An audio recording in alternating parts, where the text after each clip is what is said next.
Today session, you're going to be with one special guest, Mr. Holmes Danai. Welcome. And Mr. Holmes Danai is going to talk about ransomware challenges and best practice. So who is Mr. Holmes? Mr. Francis Holmes is a cybersecurity professional and also a French teacher in Ghana.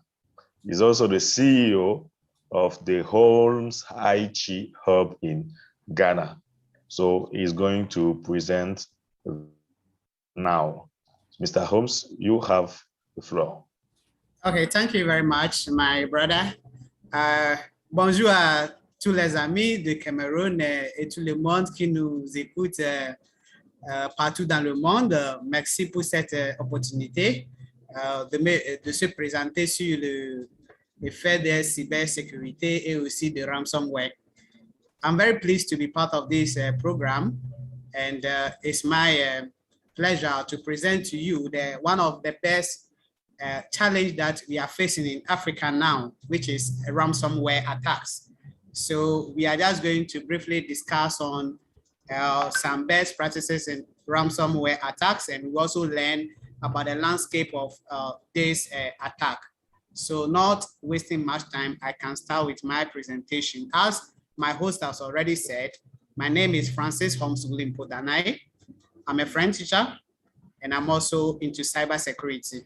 Thank you very much.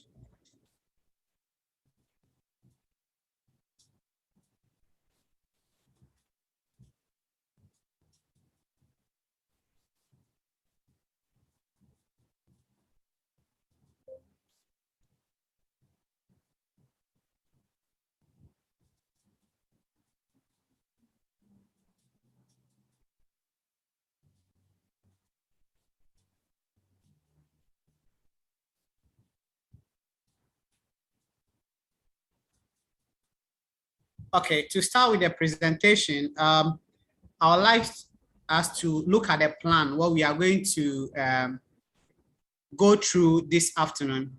And the plan for the afternoon is we will be trying to see what is a ransomware. And we will also be looking at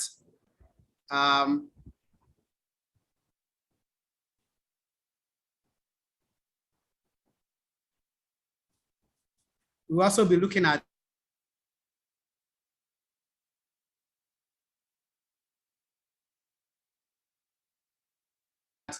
escape and also understanding how ransomware works, and also see the best practices we can use and how to reduce the ransomware attacks, the risks. And we also, I'll introduce you to some tools and some useful resource sites that we can use when it comes to how to resolve a ransomware attack. So to begin with, first of all, let's look at what is a ransomware. I hope everybody can see my screen. Hello? Yes, your screen is shared. Okay. So let's look at what is a ransomware attack, or what is a ransomware. When we talk about ransomware in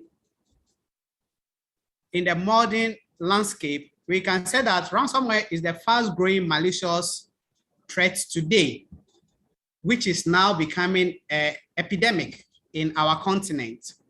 And according to a research on the cybersecurity vendors, a new organization or a victim will fall a victim to a ransomware every 14 seconds in the year 2019. So if we were to go back to the year 2019, we'll see that in every 14 seconds, there is a company or an organization that will fall an attack or a victim to a ransomware. But when we get to the year 2021, in every 11 seconds, there is a company who falls a victim to a ransomware attack on the continent or everywhere in the world. So this has become the evolution of what a ransomware attack is. But let's look at what is a ransomware in its nature. Ransomware is a malicious software that an attacker used to encrypt the victim's machine or data, and in return, demand for a ransom. And this ransom can be in form of a cryptocurrency, such as Bitcoin, that you're supposed to pay before they can be able to give you your data or give you access back to your machine or your data, which in most time is not true because they have the data, so they mostly do whatever that they want to do with. So it becomes very difficult for us to be able to get this data back. But when we look at the modern recognition of ransomware, how do we see ransomware on the landscape today? Ransomware has become more of pervasive and lucrative with the development of, there are some activities that are going on nowadays that I'm going to enumerate. With the development of online digital transformation, the rising of cryptocurrency, then the emergence of ransom as a service has made this landscape or this ransomware organization or this attack more frequent. Because with all this that I've just mentioned, when we look at it very well, we know that all over the world, we are all moving into the digital world. We are doing a lot of digitization and we are doing a lot of digital transformation when it comes to our banking system, it comes to our IT governance, when it comes to our infrastructure, it comes to every aspect of security in our continent or all over the world. We are all trying to digitize the system. So this is making a lot of organizations prone to a ransom attack or a ransomware attack. And now, when we look critically all over the world, most organizations are dealing in cryptocurrency. It's one of the trading major currency now that everybody is trying to buy into.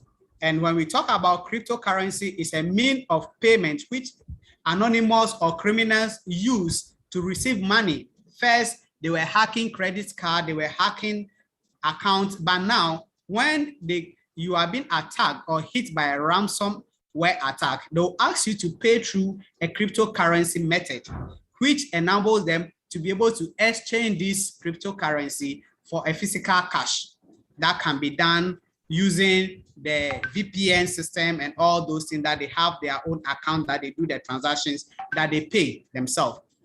When we also look at emergency transformation of ransomware as a service, when it comes to ransomware as a service, we can say that ransomware is now on the world that people are using or organizations are using as a service. So it is developed, you pay a fees, you buy it, and you use it to attack any organization that you want to use it for.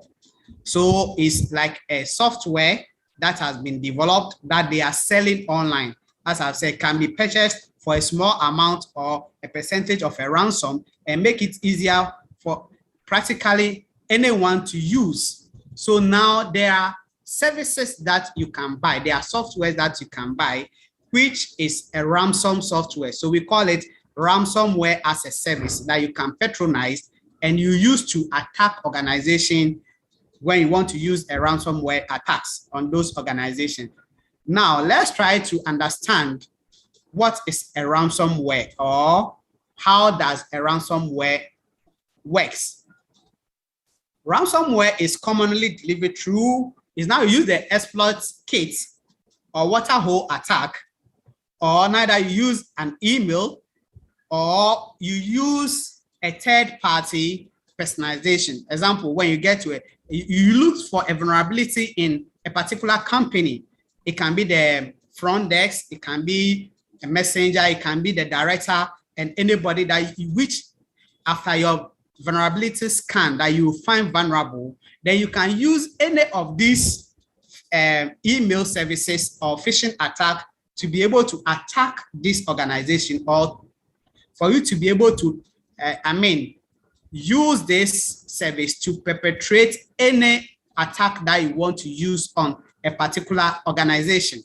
So we have social engineering. We know all types of social engineering that we use when we want to attack. When we are talking about phishing emails, we are talking about phishing, mission, and all this social engineering that we can use. Sometimes too, they use the illegitimate signature of a person, which can be stolen or bought from the dark web, where we know that a lot of people go there to buy credentials. So they go to the dark web, they buy these credentials, which are legitimate, and they come and use it on a particular company as a vulnerability and use to launch their attack. Or sometimes they use mobile devices, small mobile devices, use interface that make it more available, that you can even, sometimes they even use the web page. They look at it, if you are not able to update your software, you are not able to update any of your gadgets that you use. Sometimes even your Wi-Fi, people doesn't even change the Wi-Fi, the administration credential that comes with that particular device when bought. Instead of you to change it, they just maintain it. And all these things can make you being prone to attack. People often also use their mobile phone whilst walking, talking, or driving. And all these activities can also land you or get your attacker, get information for them to be able to exploit this vulnerability. We can also use exploitation of vulnerability in public facing, example, internet and public application and services. So these attacks are all taken through all this. So when we are able to go through to understand this particular operations that we have been doing, that is going to help us to narrow ourselves to how we can be able to come or put an end to these attacks. So all the things that I've talked about, they are means and ways by which the attacker can be able to attack your system using a ransomware attack.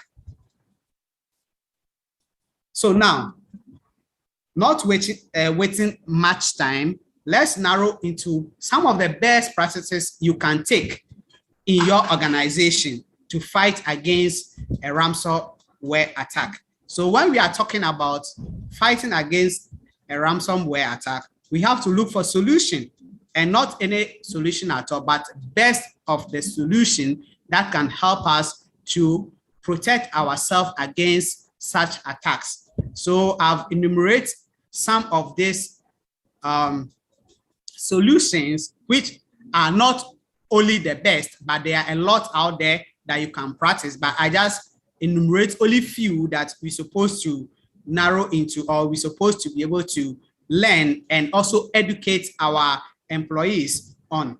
So when it comes to a ransomware attack, when you really want to work on it, you have to conduct a regular security awareness and training for your end users. What does that mean?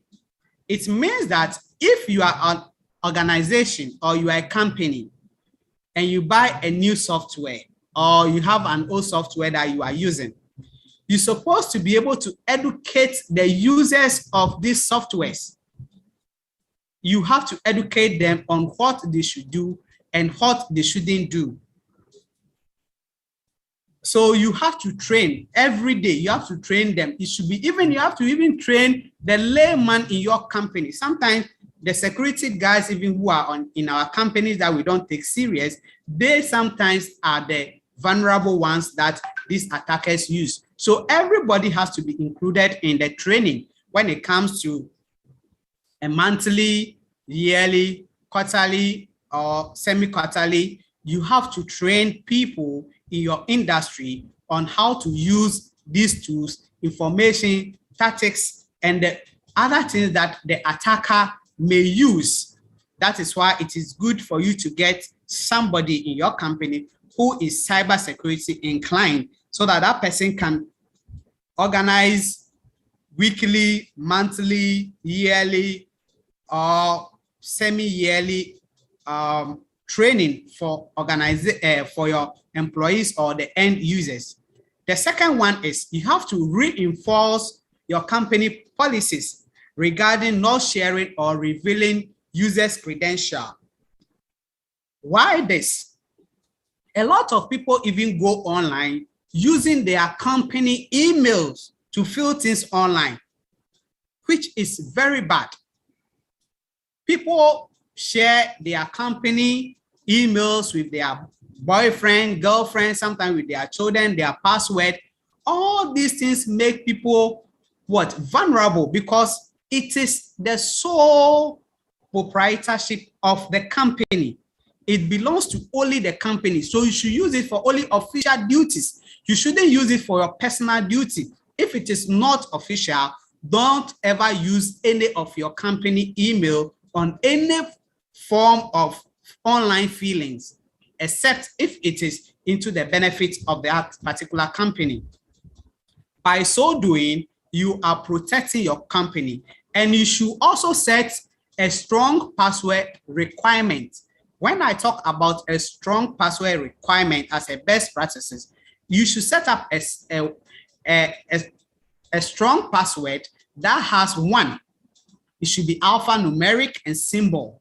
So there should be alphabet, there should be numeric in it, there should be capital, there should be small, it should be mixed so that it cannot easily be guessed. And we shouldn't use password savers. Some people use Google to save their password. And when people even do dictionary attacks on Google, Google can reveal all those your saved password out there. So we should learn how to use a required and a strong password. And also, we should also learn how to set up our authentication in security. When it comes to authentication, the role of the security IT personnel is to always do the multi-factor authentication on any of the emails. They should make sure they set their firewalls up right. They should make sure they don't allow, they should set a parameters for their Wi-Fi. They shouldn't make it public. It's not anybody that's supposed to be able to even penetrate some of their walls. So this is going to help the company protect this authentication, including giving your username. It wasn't like how to defend yourself. Because if you are not well educated in this domain, sometimes you even see people in a public place and making conversation, mentioning credentials to other parties, which is very bad.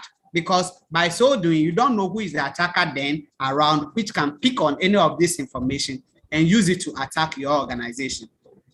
Then we should also encourage the use of company-sanctioned software as a service, because don't employ anybody at all to create or develop a software for you, because the software developer may leave some bugs or they may leave some loopholes in the software that the attacker can be able to use. So look for companies that are duly registered, that check up monthly, do their backups, do the patches in their software. So if you are using a software or you are buying a software, make sure that the company do more of this patch up, always do threat hunting, patch hunting to see if there is a vulnerability. You can even employ an outsider to be able to do a pen testing on your organization, which will be able to tell you whether you are secured or you are not. Then the other one that I'll talk about is considering the non-native document redundancy, such as for PDF, Microsoft files, and others in the cloud. You know, now a lot of companies are shifting from saving a paperless. We are almost shifting from the paperless system to a digital system. So a lot of organization keeps their things in the cloud. So we now, most corporate organization or infrastructure developers are using more of cloud system, and such cloud system has to come with a secure a system, because sometimes even the PDF you share or it can be embedded with malicious software that when you even click on it, then you've compromised your system. So we should look at such application as Adobe Reader, Microsoft Word, and other contains patches and vulnerability. So often you should visit your vendor. Example, if you are using a Microsoft Word, you should often visit Microsoft to see what are the vulnerability, because they publish vulnerability all the time to say that, oh, there were this vulnerability here and there, and it has been patched. So you should always look for those patches. And it's last but not the least, you should also instruct users whom do not regulate their Microsoft Office or other things. Because you see, people can sometimes now, because of COVID-19, a lot of people are working from home. And some people can even leave or ask their colleagues, their friends to type things for them, to do things for them on the laptop, because they know their boss are not there. People even go online, use the office laptop to download movies and all those things, download applications. All these things make your company vulnerable because it is an office tool. It's supposed to only be used for office work, not your personal gain. And you should also have a base incident response team. You should have a base incident response team. People who are ready to come when there is an attack. You should have a plan. You should have an incident response team and an incident response plan where people can be able to, they have rules and regulations that governs, example, policies that govern. If you have a ransomware attack, how can you rebound back as a company? There should be somebody to have all these policies, infrastructure-wise and other things. Because when you are hit by an attack, it is going to make this organization break down, because you are going to pay a ransom. You are going to pay a huge sum of money to a third party for them to. But if you have an incident response team, you have somebody, you have a plan that is there, how to bounce back when you are being attacked. What are the practices you should do? How can you secure the system? You should have an incident response team that can be able to help to come to save the company when it comes to such an attack, or when the company is hit by such attacks. So now let's look for some useful tools that I have decided to put around that we can use and that can help us when it comes to a ransomware attack. We have something like anti-ransomware, which you can buy and put on your infrastructure or your machine. You should also make sure you use, as I've already said, you use the multi-factor authentication. You have to set it on both on your mails, on your WhatsApp, on your Facebook account. You have to make sure so that you will not be prone to any attack. You should also regularly look for patch-ups, because softwares, when we create it, the developer also is human. So there are some things that he will leave out. But when you look for somebody that has, maybe you look for a third party who will do a pen testing on those applications, they can tell you where there are the vulnerabilities. Then you can ask your vendor to do a patch ups on all those things. You should also do application whitelisting. That means it's not all your applications you have to put on one desktop. You should know which application you should use, and you should know when to use it and where to use it. Then, as we have already said, you should also look for good password practices. I've already said it, and when it comes to the best practices, you should use a password which is alphanumeric symbol, and it should also have a a capital letter inclusive. Or sometimes you can even go, you create a password, then you go and what? Code it. You can encrypt it using all these hash algorithms that we have. After encrypting it, you copy it and come and use it as your password. It will be very difficult for somebody to break through, because if the person has to break through, the person has to copy the password, go and decode it before you'll be able to know what is in there. So we should also do a network segmentation. So when we are working in company, we shouldn't host all our system on one machine. We should do network fragmentation or segmentation, so that when one particular machine is hit by an attack, it will not spread to all the others. At least we can be able to save 1 or 2 or 3 other machines or other services. And we should also look for a robust incident response plan. As I've already said, there should be a plan there for the company. So in case the company is hit by this ransomware attack, how do we bounce back? What are the measures to put in place? We should also think about that. Then we should also, start thinking of how to do offline backup. Because now, as I said, that we are all going through the digitization period, we are all hosting. Sometimes we host in cloud, on servers, and all other things. But because if the server is hit by a ransomware attack, it will be very difficult for you to access your file. That is why you should have an offline backup. So in case of an attack, you can fall on this particular backup that you have. And it should all, and this is one of the most important things we should do as companies. Every company supposed to ensure its infrastructures, your computers, whatever. You should have an insurance for it, because when you are hit by a ransomware attack, they are not going to take $10,000. They are not going to take $20,000. They can demand up to maybe 40,000, 50,000, 60,000, 700,000 USD. And you don't have that, but you are a service provider and you have been hit. So your client database has been hacked. They have all these logs that they are going to sell to the dark web. How do you protect it? And how will the company name will be dragged in the mud and all these things? Maybe you are a bank.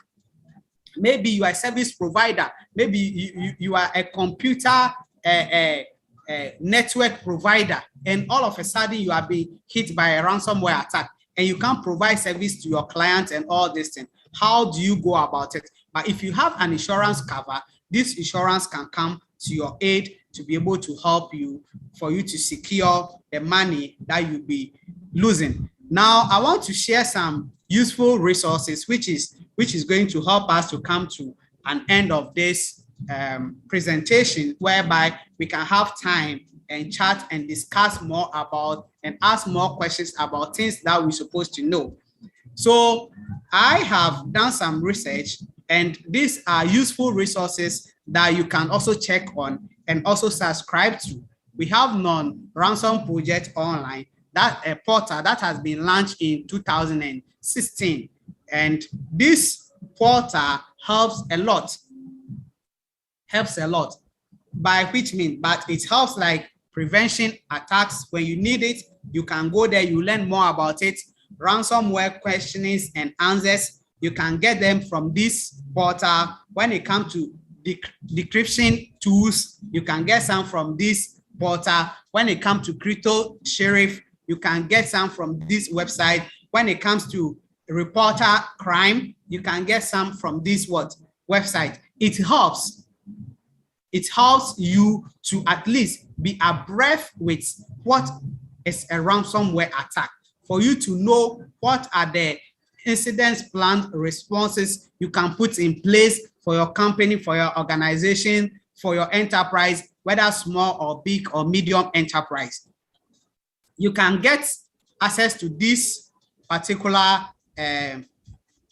portal when you log on into www.nomoreransom.org. When you go there, there's a lot you can get out there which can help you as if you are the IT personnel or you are the IT manager or you are in charge of IT in your company, you'll be able to know, because when you go there, there are a lot of reports on how companies has been attacked and how companies were able to bounce back after the attack with the ransomware.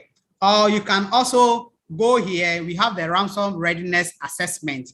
And this is a US infrastructure. You can go to Cyber Security and Infrastructure Security Agency, CSET. You can go there. When you go there, you subscribe to CSET, and they come out every month with new cyber security information, ransomware attack, new vulnerability, companies that has been hit by these attacks, solutions. They are all there. If you subscribe to them, there are a lot of courses you can also undertake there that can help you to be able to take care of your company, for you to be able to be at the top, so that this malicious software or those cyber crime, those attackers out there cannot easily get into your company for them to be able to destroy your infrastructure. And as we all know, now that Russia and Ukraine are having some cyber war and all this, and there's a lot of anonymous online. So everybody is just trying to use the tools that are at their disposal to test system and see if whether the system are robust or not. And a lot of companies are falling victims of ransomware attack every day. And even in my country, I know a lot of companies that have fallen attack that has had in recent times has had a lot of ransomware attacks, and ransomware demanded to be paid before they can be able to get back their credential or their database, which does not speak well of them, because some of these companies can be banks, others can be infrastructure service providers and other things. So we should be able to be on top of this, so that these hackers cannot easily get into our companies, for them to be able to take advantage of our vulnerabilities that we leave in our system. So these are some of the practices. There are a lot out there. There are a lot also we can learn. So maybe after the conference, if you need any partnership or you need any engagement that you want us to merge ourselves and defend the African continent. We know we are all Africans and we are all one. Whether I'm a Ghanaian, you are from Cameroon, you are from Gambia, you are from Namibia, it doesn't matter. Let's all put our ideas together and to be able to defend our nations. And we should be able to organize more of these frequent conferences where we can share knowledge and also share understanding, and also to be able to develop ourselves in this industry. So thank you very much. There's a lot that is going on today. I may not like to waste more time, so I would like to bring my presentation to an end on this note. If we have any questions or any reaction, any contribution, anything that you also want to share, you are welcome on board. Thank you very much. Merci.